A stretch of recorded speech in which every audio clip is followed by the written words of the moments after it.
without knowing anything. That's getting up there. That's still study. I agree with that. I was surprised to hear that there were that many that they have registered. Have to be some that are no longer here. But everything is, it is consistent. District 4, for instance, has almost twice as many registered voters as District 3. That's what you're saying. Yeah. Yeah. Yeah. Good evening, y'all. Thank you for being here. It is right here at 6 o'clock. So just to honor everyone's time, want to go ahead and get started. I want to start first by thanking you all for being here. The city takes really seriously its invitations for public input on all ranges of issues that touch the city. And so we are grateful to have y'all here for that purpose. I'm going to first introduce myself and then some of the other staff that's here and our council members who are present, who most of y'all I think already know, but just want to introduce myself. I'm Lee Paletti. I have the honor of serving as the city's attorney. With me today is Logan Wells, who's an assistant city attorney in my office. She's been assisting in this process as we've been going along. We have Camilla Pittman, who is our city clerk, who I think is the only city staff member here tonight who has actually been through a redistricting process. So we're super thankful to have at least one person who was here 10 years ago and 10 years before that too. Yes, so she's been here for a couple, but really thankful to have staff who's been through the process before, because this is a process that we only go through every 10 years. And we also have Don and Thalen, our faithful IT staff, who keep us so that you can hear us. They're also facilitating the recording of this meeting because it is a public input meeting. We want to make sure that all council members have the information and input that's shared by our citizens at this meeting. So this, we're recording everything that we're doing tonight so that the input can be passed on to everyone who is participating in this process. And then you'll all know your city council member, Ken Gibson, who is here tonight, and Dorothy Dow, who is one of our at-large council members, is here too. I'm really grateful to have our council members here and support us and come out to hear what our citizens have to offer on the process. Also want to let you know that we have on the line, as they used to say, on the line, but now it's on the internet, I guess, or on a Teams meeting. Our office retained attorneys who are in Columbia, who have a practice that specializes in the legal issues that surround redistricting. It's because it is a process that only happens every 10 years.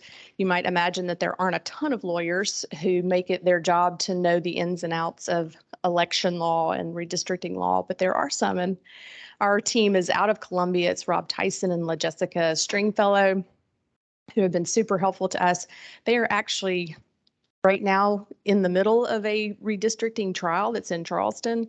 And so they have been in the courtroom all day and now are hopping on to help us and listen in the event that there are questions that we need to float by them. So LaJessica's listening in and Logan's able to. She will be eventually. Right, so we can get her on when she's able, but we can also, if we run into a situation where we have questions that Logan and I aren't able to answer, or anyone else, then we can get with our attorneys and follow up on those questions. So the purpose of having this meeting is to, one, just give sort of a brief overview. I'm gonna move my map back up here now. We've got most people here. Just give a little information about the redistricting process. And then if I can answer questions about the process, I will do that to the best of my ability.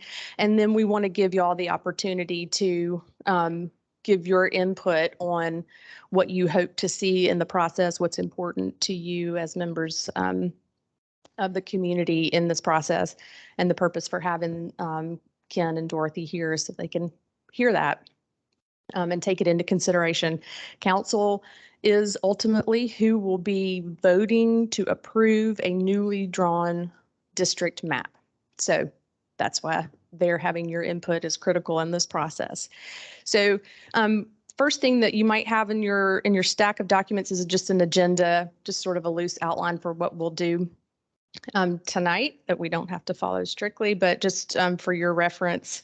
And then also have a population table.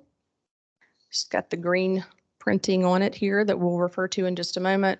Council's redistricting resolution that was passed that has some of the specific criteria that council will take into consideration when they're redrawing the maps that we'll go through momentarily. And then the last page that you have is just a written form that we put together so that either as we're going through the process in this presentation tonight, if you have questions that you want to make notes about to ask or comments and you don't want to forget, you can take notes there. Or if you would prefer just to write your input and have that submitted to council, that's part of the reason why we provided that as well. We don't expect everybody to want to grab the microphone because I will give you a microphone. We are recording this, so I want to make sure that we hear everybody's questions and comments clearly. So if for some reason you don't want to do that, then we're happy to take your input in a written form too.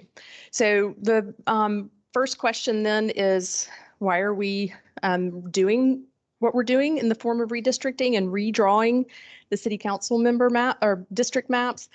Every 10 years, I know that all of y'all are aware and have been contacted by the federal government who's conducting the census every 10 years. They're trying to count the people in America for many, many different reasons. The information that's collected during the census as it applies to the city, and specifically this process, is what the population of our current city council districts is. So the census is only taken every 10 years. So what the census data tells us as the city is that, no surprise, we have grown, and we have not grown proportionally in each district. So our districts, and I'll refer you now to our population table chart, and this chart's available on the city's redistricting website so that you can refer to it in an electronic way if you need it. But what it will show you is that the population changes from 2010 to 2020 in each of the 4 council districts.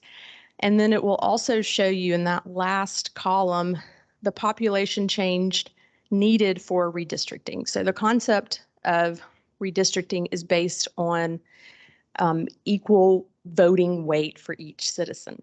One person, one vote is the phrase that you'll read about and see in the redistricting conversation.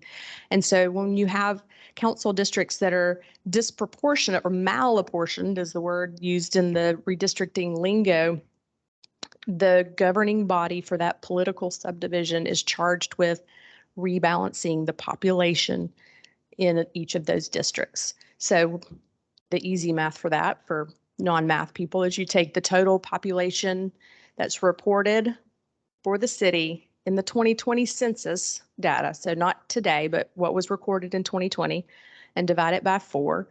And that number is 17,680. I should know that by heart by now, but it's 17,680 is the goal or target number for each of the 4 council districts that council needs to aim for within an acceptable range for all 4 districts. So you can see that the large part of the growth in Greenville over the last 10 years occurred in District 4, which is the yellow outline here on these maps. This is both of these are current city council districts. This map has census blocks on them, and I'll talk about census blocks in just a moment. So large majority of the growth was in Council District 4. And so they are 5,800 people over that target number of 17,680. And then you can also see that districts 2 and 3 are under by around the same amount, 2,200 and 2,600. So those 2 districts that you can see here, which sort of flank, are purple, blue, and then Ken and his pink district, those districts need to add approximately that number of people, not voters, but The redistricting numbers are based on people, not voting age population within each district. So 5,800 too many in District 4, and then about 22 or 2,600 too few in Districts 2 and 3.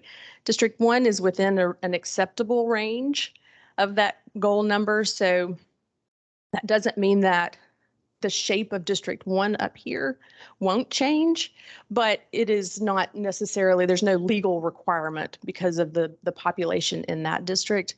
It is within an acceptable range of that goal number of 17,680. So the 3 districts that are implicated either by needing to move voters out or move voters in are 2, 3, and 4. And you can see the numbers specifically without my estimations there on that first population chart. The population totals by ethnicity and race, and then percentages. So the 2 tables, this tables number 2 and 3 on this will show a population total by race and ethnicity, and then the percentage of that total. So it's the same numbers, just one is in a total amount and one just shows the percentages. And that shows the changes between 2010 and 2020 as well.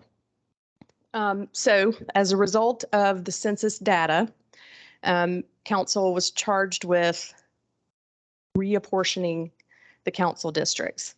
So council commissioned a benchmark report, which is prepared by the South Carolina Office of Revenue and Fiscal Affairs, which is frankly an office that I wasn't aware existed, but that is a state office of statisticians and geographic information experts who make it their job to sort of translate what the census data means for all of the political subdivisions in the state of South Carolina. That report was presented to council, and council passed a resolution that outlined their commitment to following the legal requirement of trying to achieve a 1 person, 1 vote distribution of the population within their 4 council districts. And that's one of the handouts that's been provided to you is council's resolution. And within that resolution, if you go to the bottom of that first page, you can see that council has reiterated and committed to addressing the following factors, which are found in the constitutional law that surrounds the requirement for redistricting.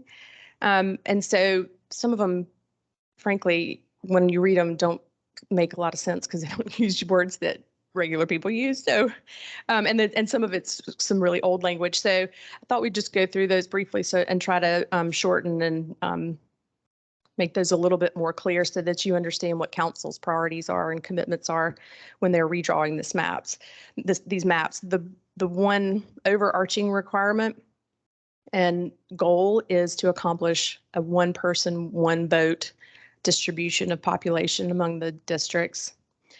The second commitment is to the Voting Rights Act, which is primarily Section 2, which requires all of our voting or election processes, which includes the drawing of this council district maps, not to discriminate against anyone because of their race or their color.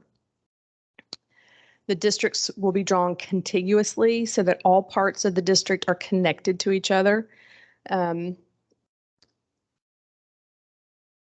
The way that the law will go on to describe that is say that you can't pass over a certain population group to get to another population group. So you're not going to see a blue circle in the middle of a yellow outline or vice versa, that there has to be contiguity. Believe it or not, it's hard to see here, but we've got these maps in the back, but you see here that this District 2 here is actually connected. Part of it is by a stream, but if you walk it, you can walk. You don't have to walk across one district to get to the rest of District 2. Also, we'll note too that these are current districts. So 2010 maps, as they were drawn, would not have obviously shown anything that's been annexed in the last 10 years. So I don't know that the 2010 maps exactly reflected this shape. This, obviously the city boundaries have changed in the last 10 years. So this is the current shape of the city boundaries. But when the map was last redrawn in 2010, that's when these current districts were drawn, and then annexed property was moved into the district as they were annexed. This is one of a couple of these criteria that are sort of hard to rectify and wrap your brain around because of the current status. But one of the requirements is that the districts be drawn to minimize the division of voting precincts, so that you are hopefully don't have people from District 1, 2, and 3 voting at the same voting precinct. Many of our voting precincts are already divided between districts. So council's goal in this exercise will be to minimize that and not to compound the further division of voting precincts. One of the other requirements is for geographically compact districts to the extent possible and practicable, so that, again, that you're not skipping over certain population groups to create a district for any reason. The intent of the law is that the districts be compact. Districts will be drawn when it's feasible with respect to existing districts. So one of the goals and one of the aims of the process that council has committed to and that's prescribed by law is doing the best that they can to minimize people changing from one district to another. Now, that seems a little counterintuitive when we know that we have, 6,800 or 5,800 folks in one district that are going to have to be moved to another one, or about that amount. So the key phrase, I think, in looking at that specific requirement is when feasible and to the extent possible. And I think that the purpose of that in the law is to avoid a council coming in and saying, we're starting over, and just erase all the lines and redraw from scratch. Start with what we have, for better or for worse, and then do as feasibly as much as possible, keep people within their council districts and not move them unnecessarily. Obviously, this exercise is going to require some degree of that. And then finally, the districts are to be drawn to comply with other court decisions and federal and state law, sort of just a lawyerly catch-all that is just going to apply depending on exactly what the situation might be. There's a pretty decent body of law that examines a myriad of different maps that have been challenged throughout the years that kind of drives that catch-all. We want to make sure that, and the council has committed to, not approving a map that flies in the face of established law. So if there's guidance in the law that says, what y'all are trying to do here has been found by the courts to be illegal, an illegally drawn map, then we're not going to just do that. That's council's resolution. So let me see if I can go here and go back and talk to y'all about census blocks that we see on the maps here. So these are the same map, current council district, but the map here on my left shows census blocks.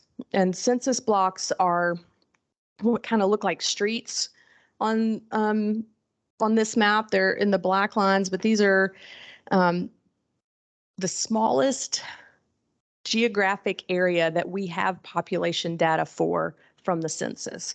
So the census doesn't report to the cities, you have 5 people living in this house and 4 people living in this house. They tell us how many people are living in each census block.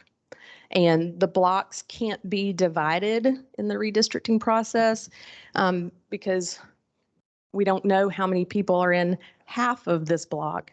We know how many people are in the entire block. And so if council starts drawing a map that divides the census blocks, then we can't know how many people have been moved from District 2 into District 3 or from out of 4 into 3. And so in the redrawing process, the entire census block must be moved. If it's going to be moved, it has to be the whole thing. Also, I think I understand too from Camilla that it causes when there's an attempt to split a census block, people don't know where to vote, and we don't know where to tell them to vote because we don't know which house is in each district. We just know the blocks.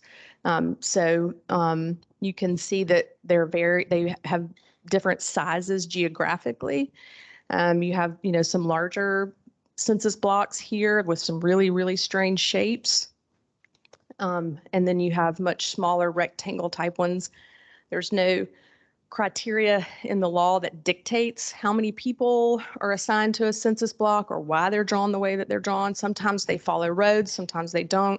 They also change shape from 2010 to 2020. So you wouldn't be able to take 2010 census blocks and lay them over 2020 and have them match up exactly because of development. And, what you can see here in Greenville has happened is that in the last 10 years, the bulk of the development has been right kind of in the middle here of District 4 down Verdane in the Hollingsworth neighborhood. So what I would actually, I'm sort of interested now to know what the census blocks looked like in that area in 2010 when there was no population out there.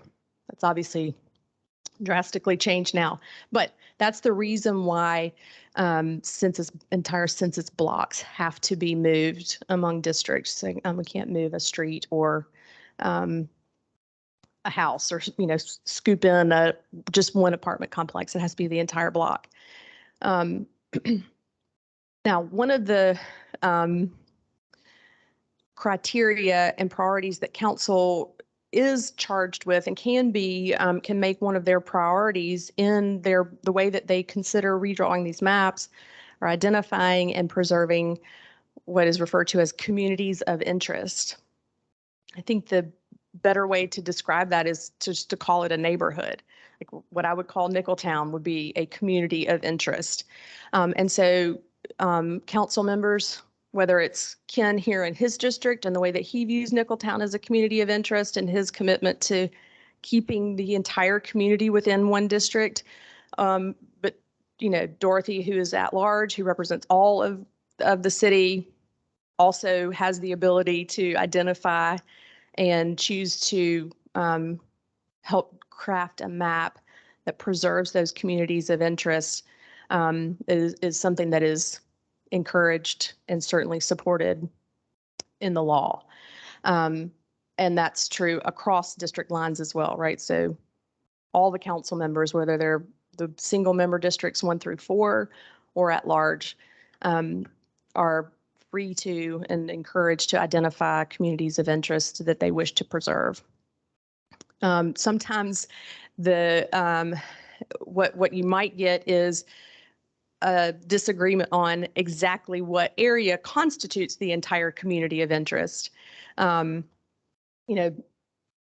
We have special emphasis neighborhoods in the city that are clearly defined by boundaries.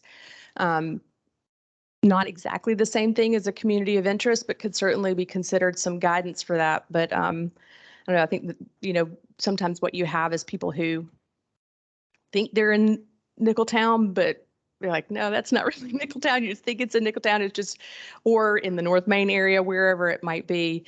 But council is certainly free to and encouraged to identify those communities and preserve those when they consider drawing the new map. So I will tell you, as far as like where the city is in the process, we are asking for and soliciting community input and public input on the process. Part of that includes hopefully potentially receiving proposed maps from any special interest group. We haven't received any to date, but there's no reason why a group or a neighborhood or an individual couldn't propose the new boundaries to the city. That's something that the council can certainly take into consideration.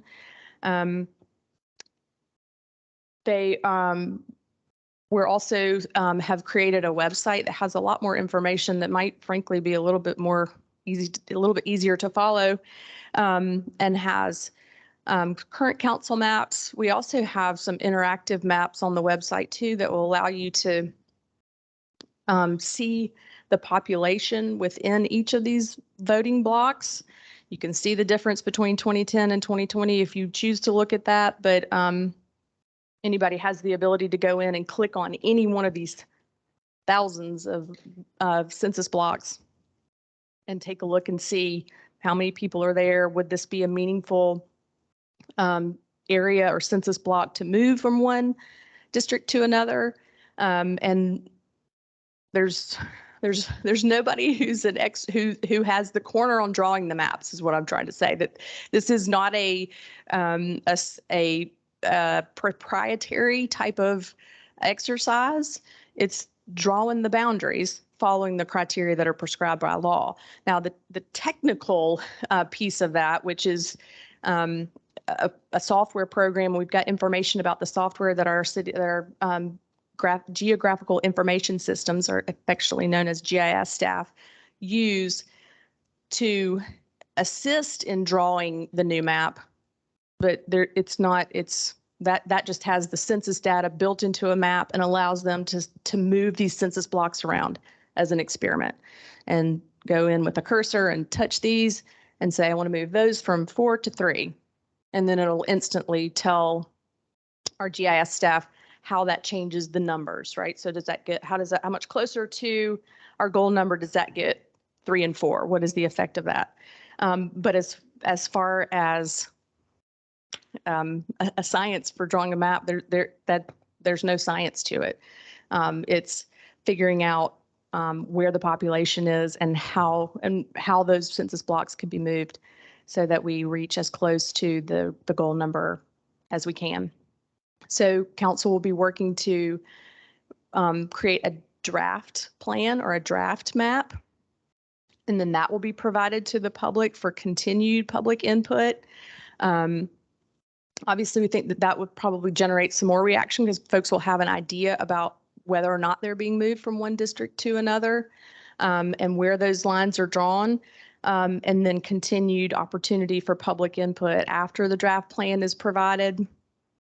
The draft plan has to be adopted by a majority of council via ordinance. And so that's a 2-reading process. So that will be a public meeting with an agenda posted, opportunity for public comment, first and second reading, and obviously between first and second reading. There's a minimum of 6 days between the 2 meetings that are required, but our meetings are typically 2 weeks apart, depending on which month they're in. They could be more than that. So that's how the process will end. The goal is to get the process resolved and to have the new maps done as far as is practicable ahead of the 2023 elections that will be held for the city district seats in 2023. So there are no city elections in 2022 that are going to be affected by this process. The filing date for those seats that'll be open in 2023 is the end of March. And council has stated as a goal that they would like to have this process resolved by the end of the year or mid-January. And then there's a process once that is done for making sure that people know where their district is, where they are living now, who their district representative is, where they vote, well in advance of the elections that'll be affected in November. So if anybody has any questions, I'll do my best to answer those. I know that our council members have made themselves available to answer questions. I'm going to pass a microphone around. And for any comments, if anybody's ready just to provide comments, we're happy to have those now as well. Yeah. I just have to turn it on.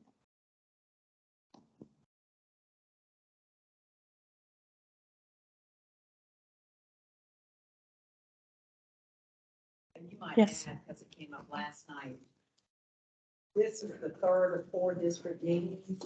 We have one more for District 1, which is John DeWorkin's district. Oh, I'm sorry.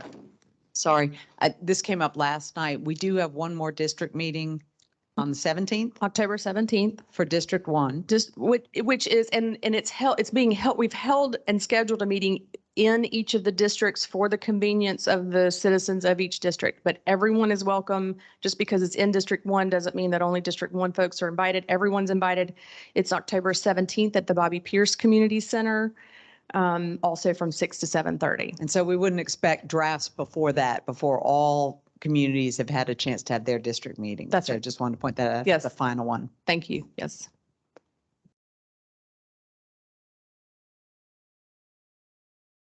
Yes, sir. So I'm looking for specific input right now. Sure. Well, I'll note it here, but I live in Overbrook and our neighborhood is split. It's a defined neighborhood. We have a neighborhood association, but our neighborhood is in two different districts. And it would be nice if it were one. We're one. Yes, sir.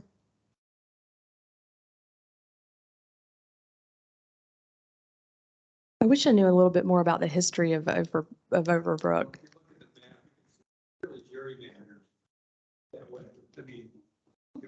And We're split because it was to make things work. You know, we were one of the ones that got chopped up, so. in 2010, Last we don't know. time they were drawn. longer than I've wondered if it predated 2010. Good evening. I'm just curious. Everybody knows me. I'm always coming up with the hard questions. Oh, no.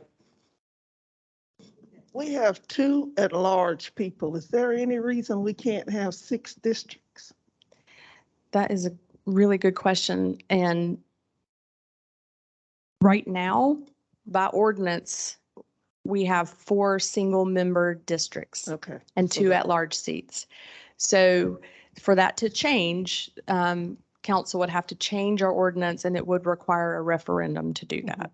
I'm just asking because as the growth continues, I think we're gonna have to do something.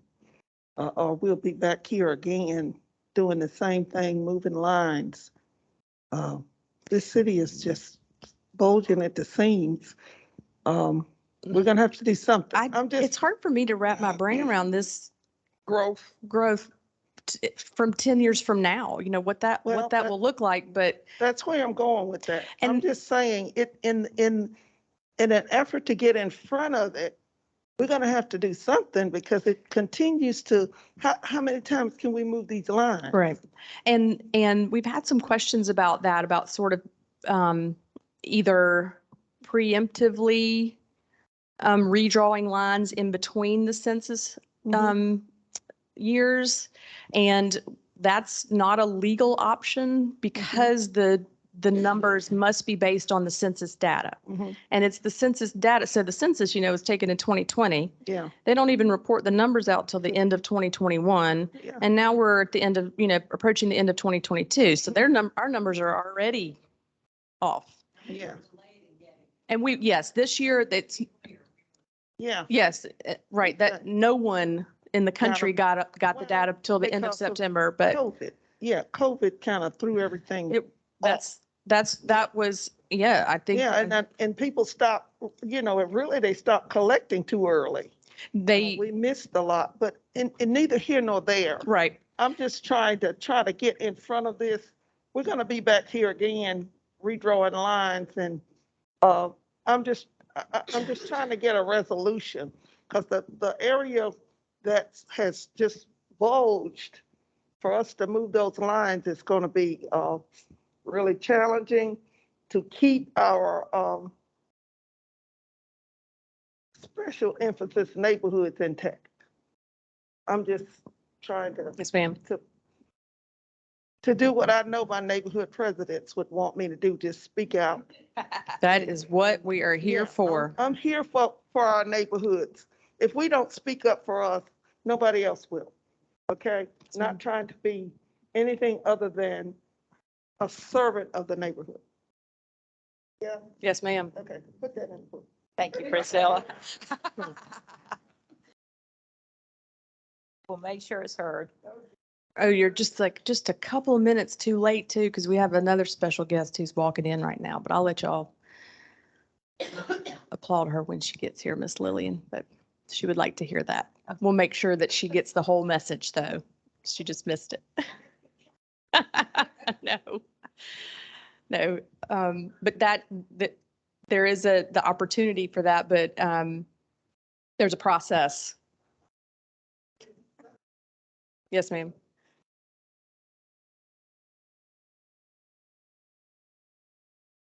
Yes, ma'am.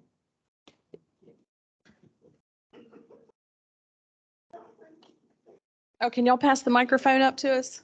Oh, Camilla, right here, yeah. You may know this answer and you may not. I don't know, but I am new at this. But up in the first part of the chart where population change needed for redistricting. Now, out of those numbers, is that going to be broken down by race? No, ma'am. Like for the census numbers, Mm-hmm. the census data, I'm sorry, The council districts. those are considerations that individual council members may be able to make as they're going through and making recommendations. I think, are you asking maybe if there's a requirement? I'm asking if it's going to be fair, in other words, of population by race as well as what's needed number-wise. Are we still basically going with single-member districts, and in order to have a minority representative, it must be a certain percentage minority? Are we still going with that? Right. Yeah, That's your question is, Yeah. will we be able to maintain those? yes. Well, that'll be a question that we'll have to figure out if that can be drawn. You know, if you look at the percentages now as reported by the 2020 census Mhm. data, I think we're in the 40, you know, districts 2 and 3 are already in the 40th sort of percentile Mm-hmm. for Black population. So that's a good question. We don't have the answer to yet. Okay, because I mean, that's- you know, that's probably a burning question others have, but they just not bold like I'm me glad to that ask. you asked it. And your council members might be, oh, You know, you might say it, I'm sorry. In this, I mean, I think our goal is to maintain no fewer than the minority majority districts that we have now, which is 2. Mathematically, how we do that is the biggest challenge. yes, ma'am. And I started talking before Ken did, and Ken's ready to speak. I'm hoping I'm not going to get myself or council in trouble on this, but all right, so this is the deal. These numbers are bad when you're looking at that aspect of this. We lost, according to the census, which these are the numbers we have to go by, okay? And I'm hoping, quite frankly, let me back up. It is possible that they have undercounted Black people. It is, in fact, not only possible, it is probable. And quite frankly, every census undercounts Black people. And the way that this particular census was done, it probably significantly undercounted Black people. So we don't really know exactly what the numbers are as far as Blacks and other minorities in these districts, okay? But we have to draw the lines based on these numbers right here. And these numbers, in trying to do that, are bad for that particular aspect of this. Now, the way they're set up, it is it is probably impossible to create 2 majority Black districts. However, we can probably create 2 majority minority districts. And what I mean by that is when you look at adding African Americans and you look at adding Hispanic population, we might be able to create 2 districts that are majority minority. Okay. And, you know, we're going to look at all of that and we're going to see, but, you know, where we are right now is we've got District 4, that yellow district that has exploded in population. And we got to take anywhere from, I guess, 3,600 to 5,800 people from that district and split them between District 3, my district, and District 2, Councilmember Fleming's district. And so we're going to be looking at, you know, what neighborhoods make sense as far as, you know, consistency and communities of interest and all that stuff. But I'm not gonna lie to you. I mean, these numbers, this is a serious puzzle that we're gonna have to work to try to solve. I'll add to just one sort of important piece of the law is that the council districts cannot be drawn primarily based on race, predominantly based on race. That is part of the law. So council, you know, is aware and understands, and that's one of the legal requirements out there. But that, you know, like Ken and Dorothy says, that individual council members can have their motivations, which include keeping together communities of interest and other criteria. But that's, you know, that's one of the other pieces of the body of law around this that they have to take into consideration. Yeah, to be absolutely clear, as I'm looking to draw these districts, I'm going to be looking primarily at the number of factors that we identified in our resolution. So that there's no, you know, argument, whatever, anybody saying that I'm trying to draw a district primarily on race, okay? But just to make that absolutely clear for everybody who, you know, who's listening, recording, whatever. Yes, ma'am. That's right.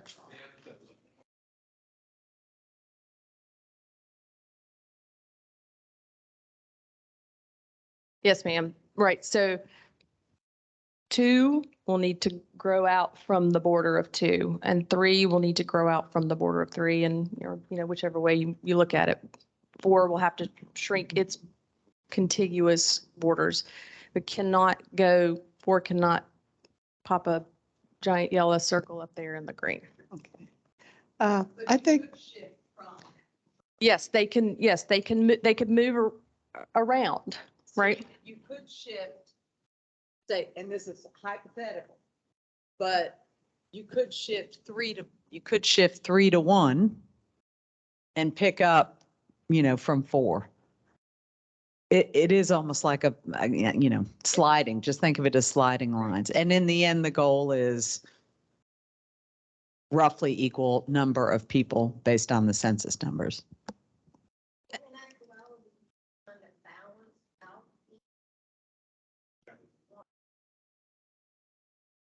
Right now, district far more people represented.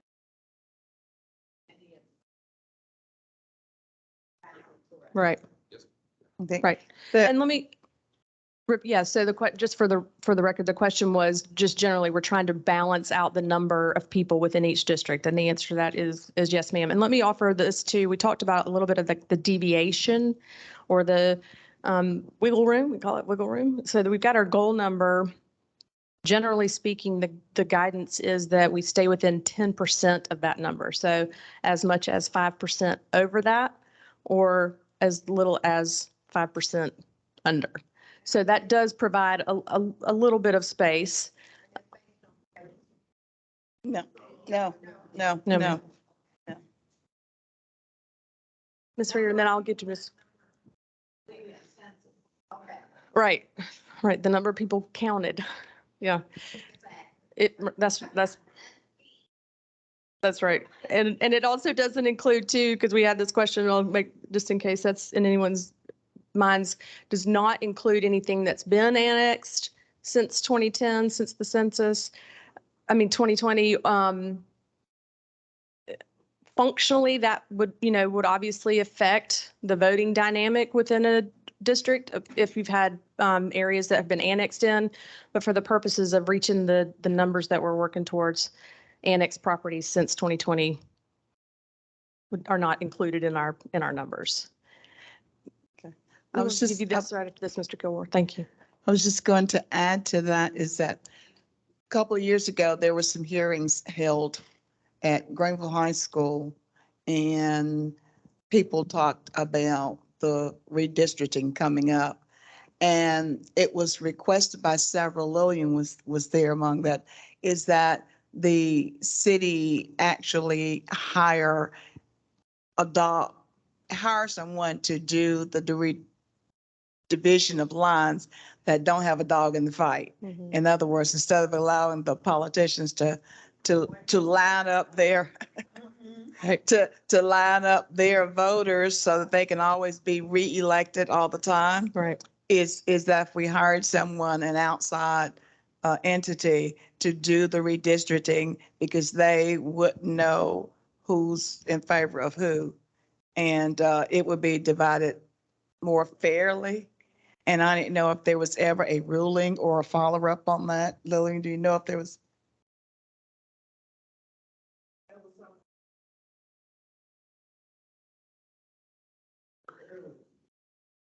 I'm sorry.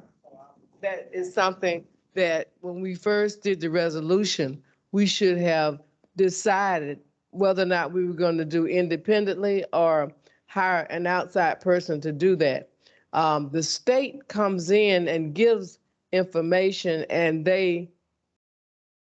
well, let's just say the state comes in and gives information, but that's not necessarily what we use. And I've already contacted the NAACP demographer who does drawing to see if there could be that they can come in and give us information. They would have to do that independently. They would look at what we have and then they would draw a map that would be that we could look at and decide upon, et cetera, later date. So I already did that about 4 or 5 months ago. And I need to go back to them and ask them, do they have anything? Yeah.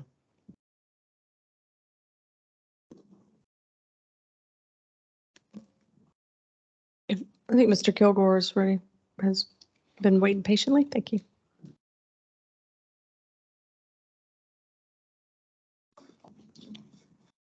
Ten years ago, I was 9/10 of a man.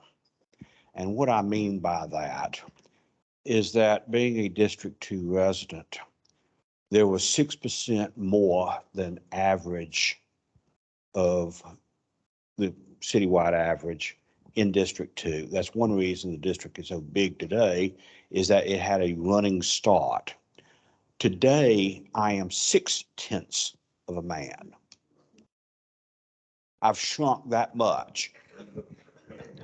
I am 6/10 of anybody who's in District 2 or in District 3. And this harkens back to the original Constitution, which talked about slaves being 3/5 of a person. Today, I am one of those 6/10 person. This has got to be fixed. And we cannot have the kind of variance that we started with. Last time around, it was about 12%. District 4 was 6% above average. District 2 and 3 were just under 6% under average. That is a big spread. You said earlier tonight that District 1 can probably remain as it is, but that's 1,000 people that needs to be in there.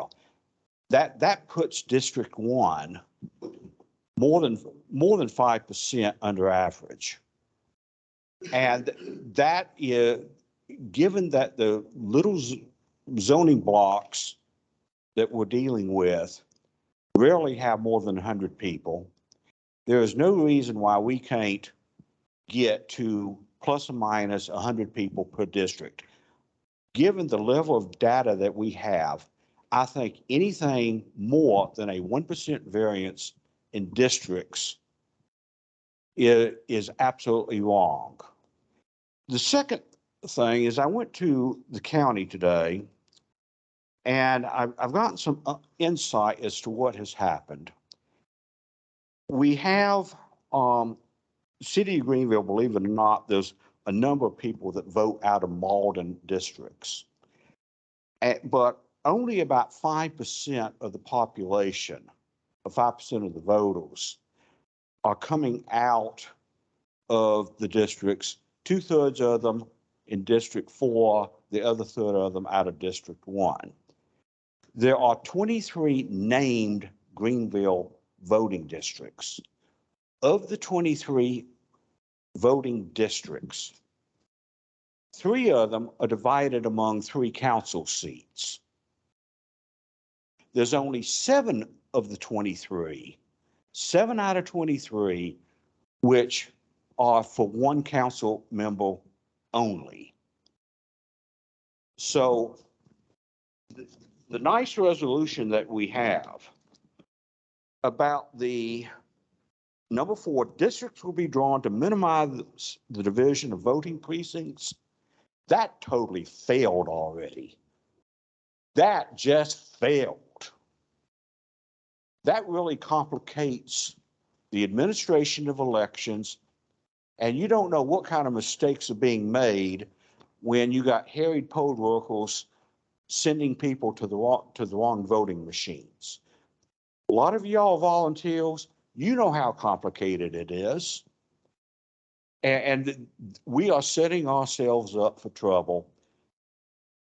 7 out of 23 are only for 1 council person. So I've talked about 1 person, 1 vote. In effect, I'm 6/10 of a man. And you just, so we're clear, you live in 4, correct? I live in 4. Right. I'm 6/10 of a man, as is everybody else in that district. 6/10 of a man. The contiguous. Okay, let's talk about contiguous. This is,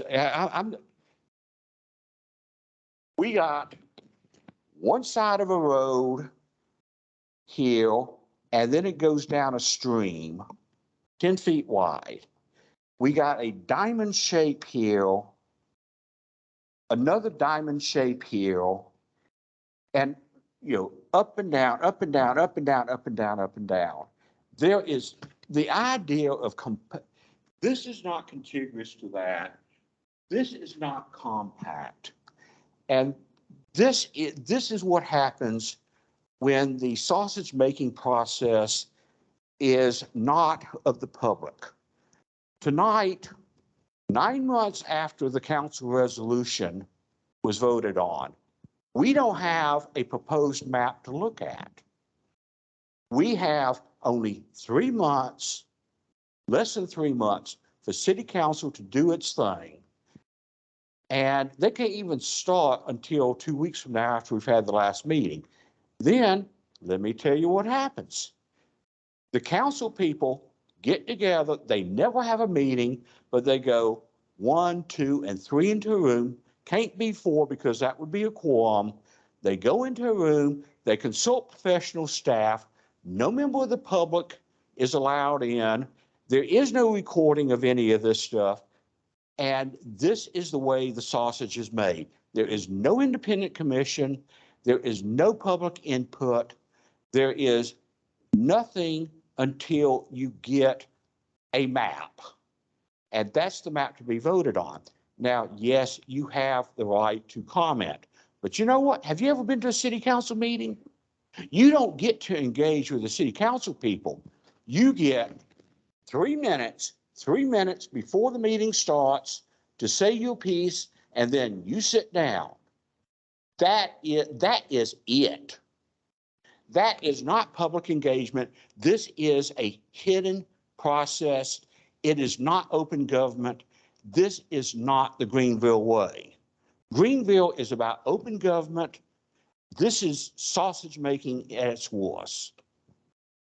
And I'm sorry, I would expect better. I don't know what we can do at this point, but we are 9 months into this process, and we don't even have a proposed map in front of us to address these issues. There may be maps circulating within City Hall, but nobody has seen them. I don't know them, but, I've been told that they don't exist. But we got 3 months to do this process. And then what happens? We don't know what will happen because the sausage making is behind closed doors. It comes out. Yes, you can comment on it via the website. It's not like talking to anybody. There's going to be no public meetings like this to talk about the map that is actually before city council. There will be. When the draft map is available, there will be more public meetings. Are there going to be 4 district meetings? Because last night, if I heard you, there were not going to be these public meetings. Yeah, it's not scheduled yet, but there will be public meetings following the draft map. Meetings right around Thanksgiving Well, let me, to examine Let me- the turkey. the council is available now for input and discussion. And the input is not limited to 3 minutes at city council. And Ken will give you a phone number Yeah, I can talk. and to an email Ken, address. but I'm not at the table. You're not at the table. You're not at the table. There are no independent people at the table. And this is not the Greenville way of hidden government. Okay. Ken, yeah. Nobody's hiding anything on this. Where's the map then? We don't have a map yet. There's nothing to show you. All right, so let me explain it. This is the process. We have this meeting, we get public comment. Based upon that public comment, we create a map. Now, we could say we just create a map without having a public comment first, but that wouldn't make a whole lot of sense. So we have these meetings, we get the public comment, then we create a map, and then we have more meetings where you can engage on the map. That's the process. All right, so you're going to get more than ample opportunity to address whatever issues you have about this process. And because we are taking people from District 4 and putting them in other districts, your percentage of a man will go up. Okay? What? Plus or minus 10%. There you go. Plus.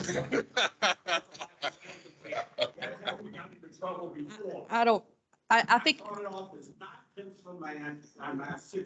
and I think what Mr. Kilgore's point is, and I understand it, is that the way that the maps were drawn in 2010 was, and I don't know the numbers, Mr. Kilgore, but what he's saying is his understanding is that we were outside of that 10% range already. And so when we had the explosion of growth where we did in District 4, that's sort of what landed us in this extreme disproportion. And so I think what he's saying, his concern is like, we don't need to continue to compound that because we know how much we're going to grow. And that is something that is precisely the type of thing that council needs to hear in these meetings, right? That there's forward, that the community is, yes, concerned about who's going to move among districts and who's going to land where, but what does this mean for the next 10 years? And are we creating a situation that creates another massive disproportionality? I think that's the way I understand it, and I understand that.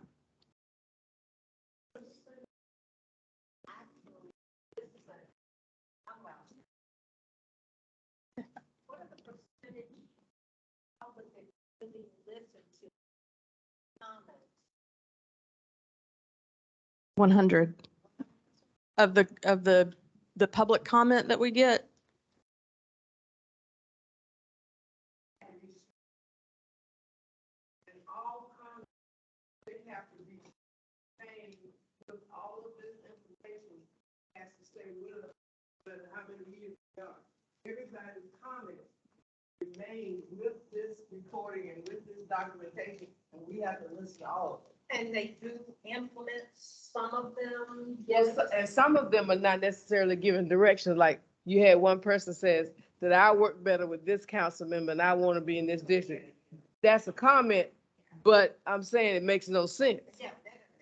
Yeah, but all I'm saying is that all comments have to be listened. And if there's somebody who is a demographer, et cetera, and they give us some information, et cetera, we would take all of that into consideration, yeah.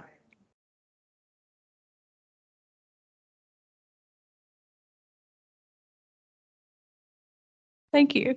That's a good question. This is the first time I've been able to answer it with 100%. Never been able to say that before. Well, I really appreciate y'all being here. We've got these maps, we've got them in the back if you want to get a little bit closer to them and peek around in a little bit more approachable fashion. Ken's the lone council member standing here if you want to catch him and bend his ear. Oh, no, Lillian's back there. Sorry. She came in late. I introduced you, but like I need to introduce Lillian, council member Lillian Fleming, ladies and gentlemen. So. Yes, ma'am. And there, it's on, these are online.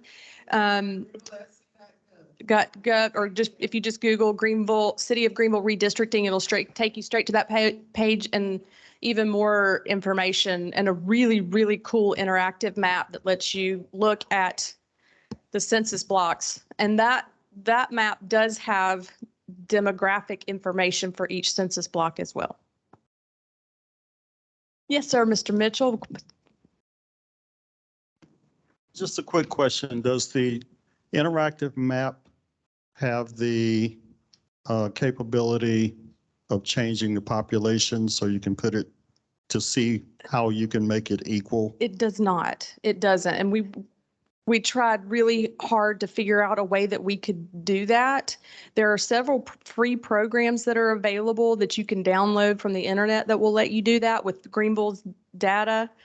But we have one license for our ESRI redistricting software. It's pretty expensive stuff. So all of our council members would like to have that ability to do that at home too, but we don't have the licenses to do that. It's helpful in identifying blocks that would be meaningful to move, and you can obviously see whether they're contiguous or, but it doesn't allow you to change the numbers. Kind of have to do that the way Ken's dad did with a calculator and a paper map.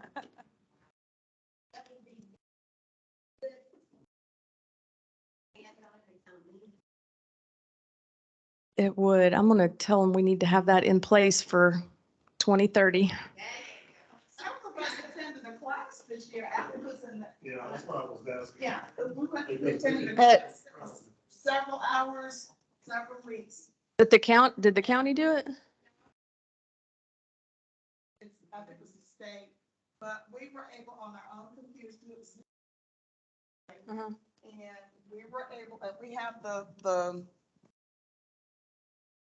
we have all of the information in our computer census data? systems, and we could go in and say, we're redrawing some lines, and we need to know how many people were like under 60, or how many people were over 60, how many were working, unemployed, underemployed, how many were Democrats, how many were Registered, if Republicans. they were registered. Yeah, registered Democrats or registered I think a Republicans. lot of that. It was a great program, and we really understood all of the process of how you do redistricting. I remember back in 2011 when we had to redraw the lines for our neighborhood, and you guys came and brought the proposed map. And I will tell you this, sir, they did take our comments, and Carrie was here. She was very vocal about it. And remember how we moved some lines and they accepted what we said and the changes were made. So they do, if you have enough people there with a loud enough voice, it makes a difference.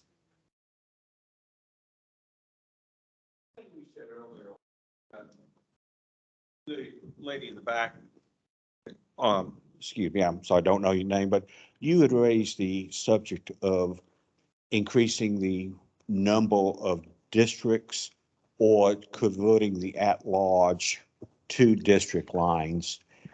And the response was that there needed to be a referendum.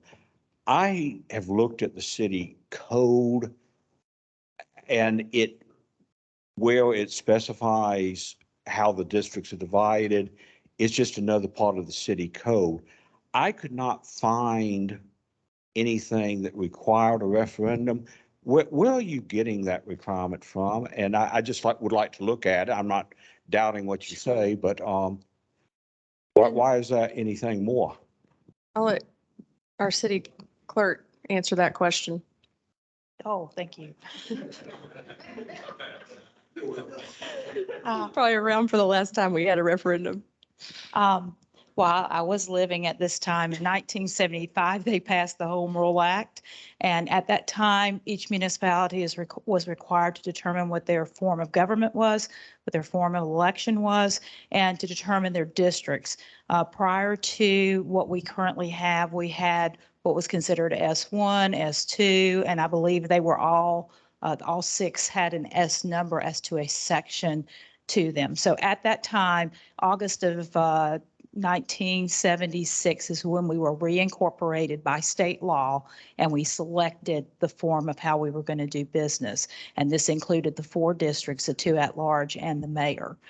It is my understanding that we would have to, by state law, have to conduct a referendum to determine if that's what the citizens of the city of Greenville wanted to do. And it would have to go through that process on a state level and be approved to basically sort of reincorporate us in a form that would change up our form of council that we have and the number of districts that we would have. In the next 2 weeks, get a definitive statement as to whether a referendum. Sure.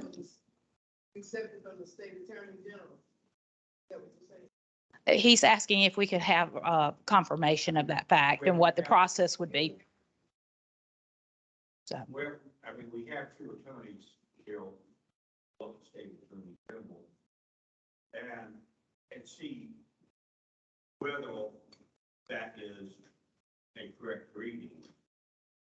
The answer is yes, we could make contact and determine what that is. And the variation on the I suggested a couple weeks last night that add a 5th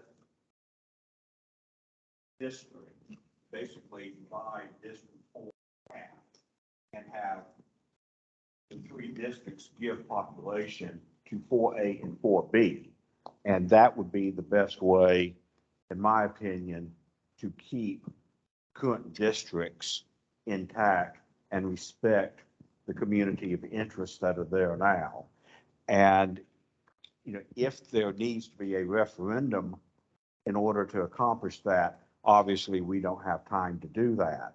But if there does not need to be a referendum, I think that that is an alternative that needs to be laid before council, that rather than shifting a lot of population from District 4 into each of 1, 2, and 3, divide District 4 and have the population go in the, have some population going in the other direction to 4A and 4B. And as I expressed it the other night to the councilman, it's a lot easier to pick the 1,000 people that you don't want in your district and get them out rather than to accept, you know, a couple of 1,000 people that you don't know anything about into your district. So I think both of the council people here would be very interested in getting rid of some of their constituents. Well, I'm gonna be candid with you. I checked that out. I talked to my other friend who's a demographer, because I was concerned when you made the statement, we have 2 at-large district and a mayor. So that's 3 people in the at-large position. When you divide this up and get 5 single-member districts, that means you got 2 that are minority. Now you got 6 that are not minority, which means that those 2 now have reduced the amount of power that they have. Okay, so I was concerned. Being a math teacher, I figured that. So what was said to me by the demographer was the following: it's a good idea. However, instead of having 2 at large and a mayor, make it 1 at large seat The mayor is at large, and you got 5 districts, and then those 2 minorities would have the same amount of power they have now. I have a better idea. Let's have 5 single districts and 2 at large. Let the district, let the council people run the council and let the mayor do whatever he does as an executive. Oh, yeah, I mean, you don't need the mayor on deciding tie votes. You can have 7 people on the council That, and let the, yeah, that would change the form of government, which is, like you said, is possible. right. Or you could have the mayor as the presiding officer, and then if there happens to be only 6 council people there, then in that case, he can break a tie. We would have to follow the form of government of the state. We don't want a mayor that runs the city. We want independent people to run the city. We have enough of the mayor running the city as is. And I know this is being recorded, but that is the truth. And all I'm saying is that because then it becomes a kingdom. Yeah. And we as people of color understand that one. And that's what we're not interested in. He's been around for 70 years. It's only about 25. It's only about 25. But those, I will say, Mr. Kilgore, that the forms of government, we have options that are provided by state law, right? The Constitution and the state would have to, we can't just come up with this sounds good, but we really can't disband that, et cetera. One of the reasons that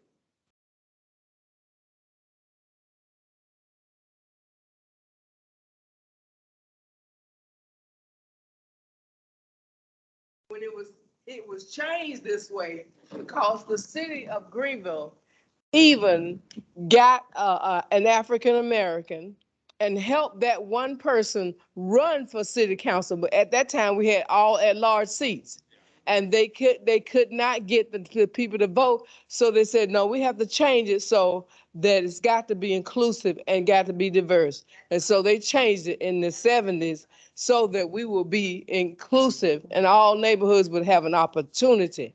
They could have left it. That's why I'm concerned at our other 5 cities in Fountain Hill, Malden, et cetera, they're all at large, which, and if you notice, very few of them, some of them don't have any representation of the people of color in those. And some of them had them at one time, but then they got rid of, I'm saying that form of government was isolating people of color out from it. And so I appreciate them doing it on my behalf when I was a little kid, so. I would like to repeat what I said last. I recognize the value of diversity on council. I do not want to return to the battle. And if we need to go to 6 district people and have no at-large, so be it. But right now we used to have 2 majority minority. Right now, that number is right now at just over 40%.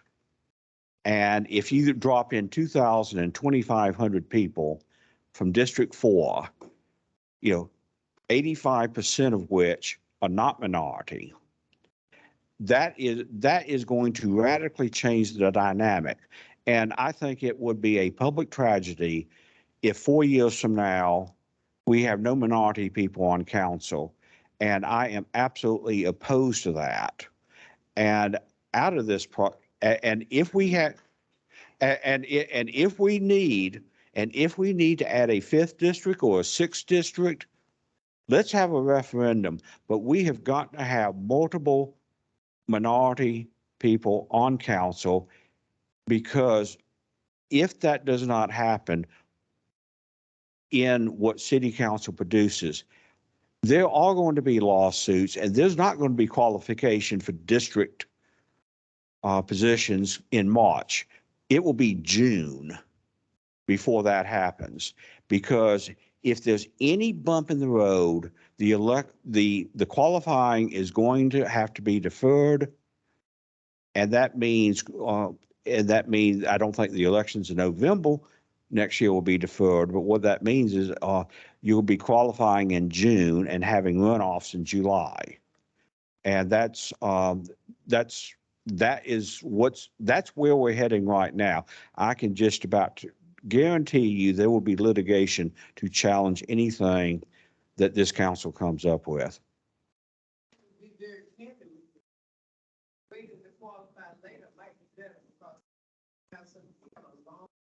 Yes.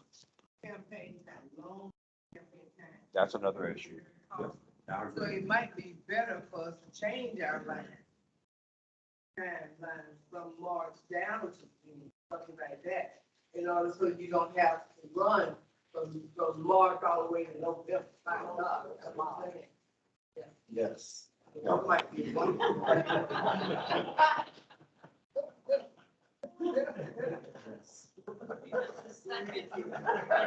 Yes. Yes.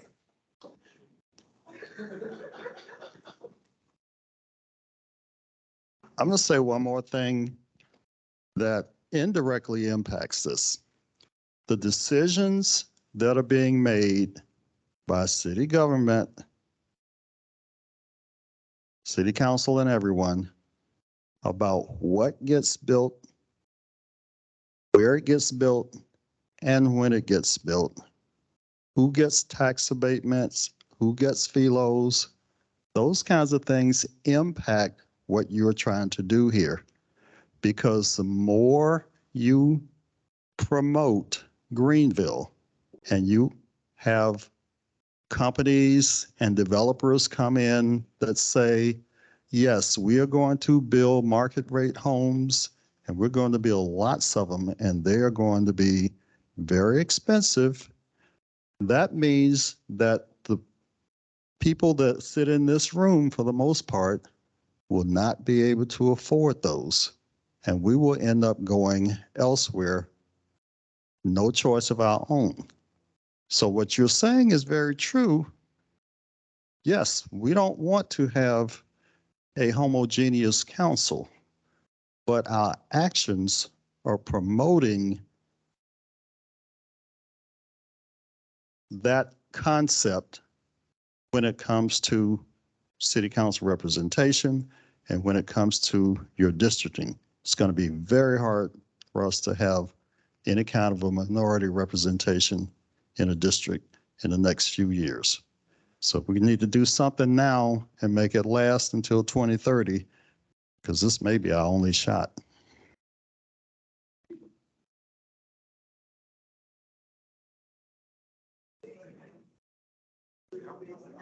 You speak to me? You speak to me?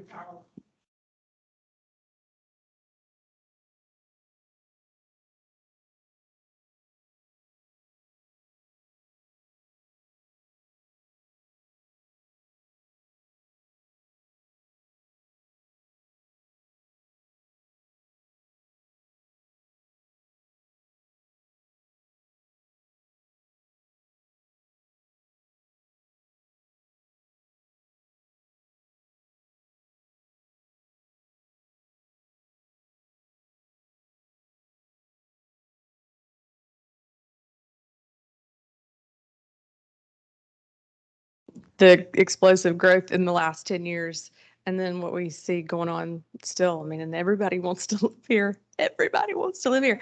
It's really hard to wrap my brain around what this will look like in another 10 years. You'll have to wait another 10 years. Half the people in Florida gonna have to move up here.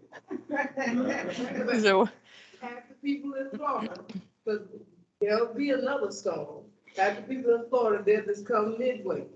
They'll just come right here at Greenville, because I'm serious, because when I used to be a teacher and do teacher recruitment, I had no problem. In fact, I would ask them, I would tell people, my line is closed.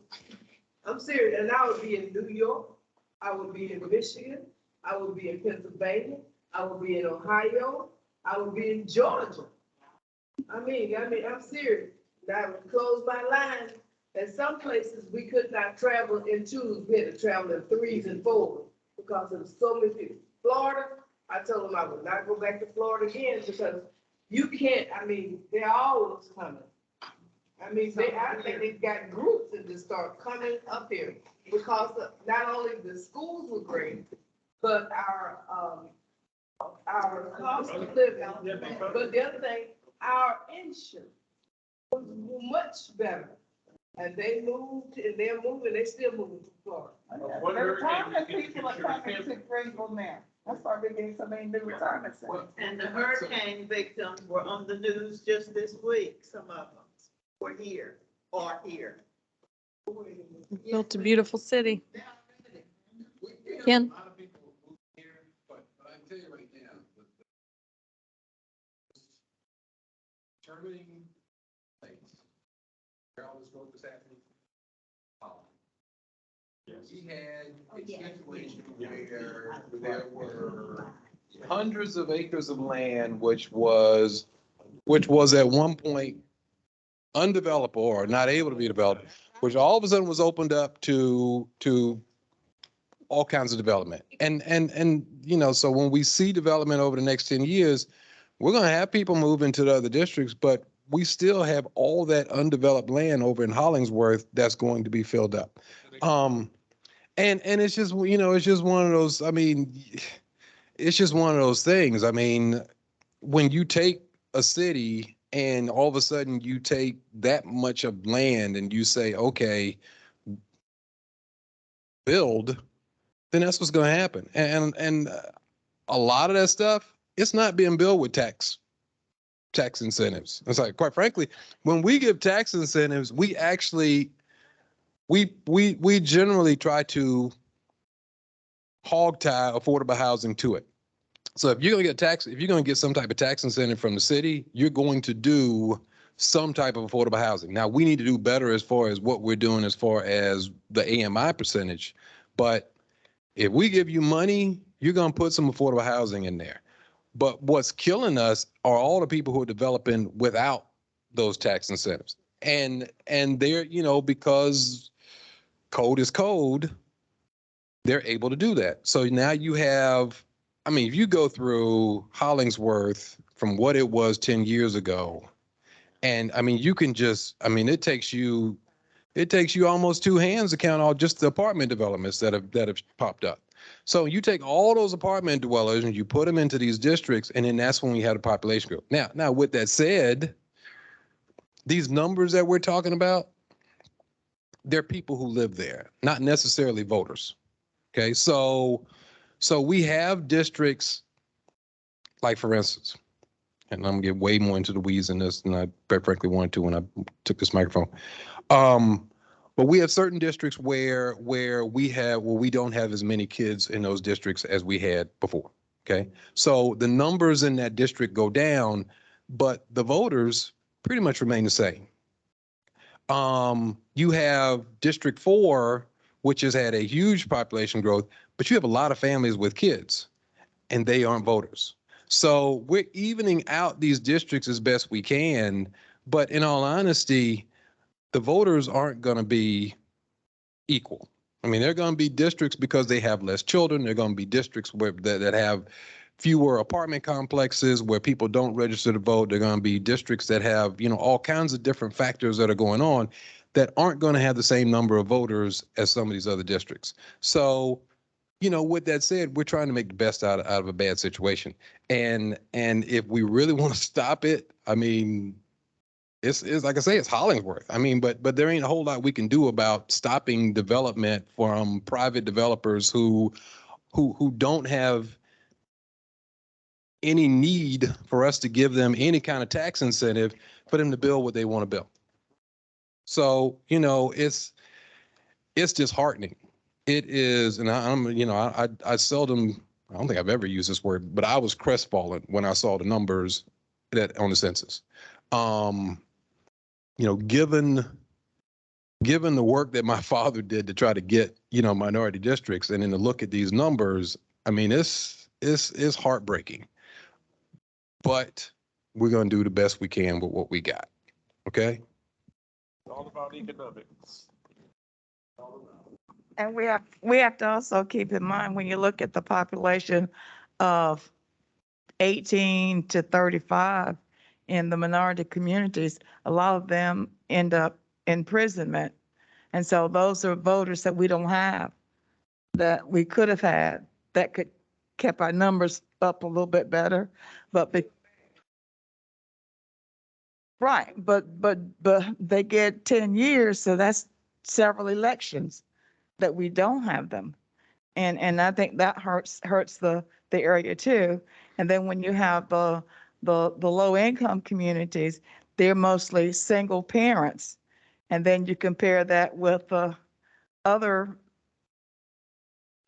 neighborhoods that have two working people in the family versus one working person. So that changes your voting possibilities there too. It changes the numbers.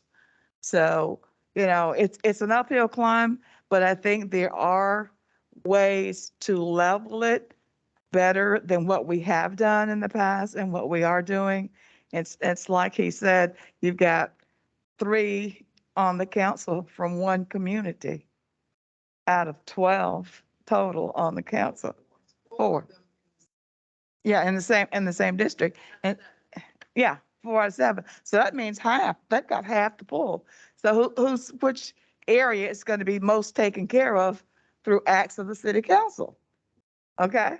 Doesn't take a rocket scientist to figure that out. Well, I'll say our at-large members, you know, I think they stayed interested. We got 5 minutes. I actually pulled out today the county. Oddly enough, District 4 has the highest rate of voting registration as opposed to residents. Not any of the other districts. And the reason was kind of an odd one. With all these people moving in, modal, when they change their licensure, they're automatically registered to vote.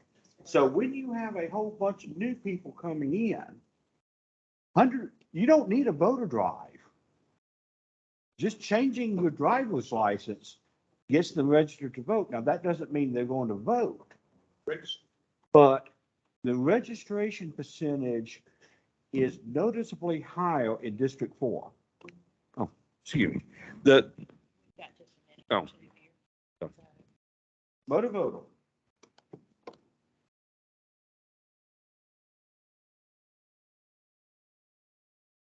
Down to 7:30s. We got about 3 more minutes. We can use all of them if we want to. Everybody's.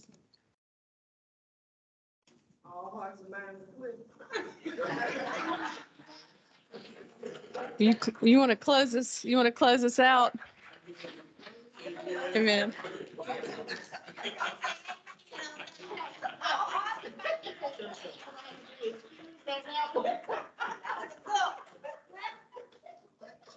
Well, this is the first reading that went to the limit. Lucy's last night finished up at 10 after 7. Okay, well, we had no more questions. That was Miss Lillian's district. I don't know. When they finished asking questions, we cut it off. Thank you all for coming. Thank you.